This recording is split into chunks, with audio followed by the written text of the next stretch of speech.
Rezeki yang paling baik ialah yang cukup-cukup aja untuk kita. Tidak lebih dan tidak kurang. Sebab tu Nabi SAW selalu doa, Ya Allah berikan rezeki yang secukup-cukupnya untuk keluarga Muhammad. Kita punya doa apa? Ya Allah bagi rezeki melimpah ruah. Itulah kita. Walhal yang cantik, yang baiknya ialah yang cukup-cukup.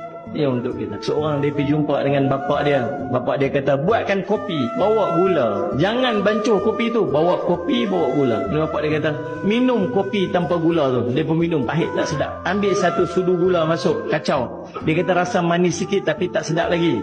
Ambil satu sudu gula lagi, kacau. Ini dah manis dah sedap dah. Ambil satu gula lagi, masukkan. Oh dah terlebih manis dah. Ambil satu gula lagi, dah terlampau manis dah.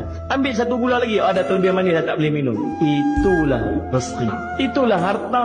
Harta kalau kurang tak sedap. Kalau terlebih mudarat. Yang cukup-cukup untuk kita, itulah yang terbaik untuk kita.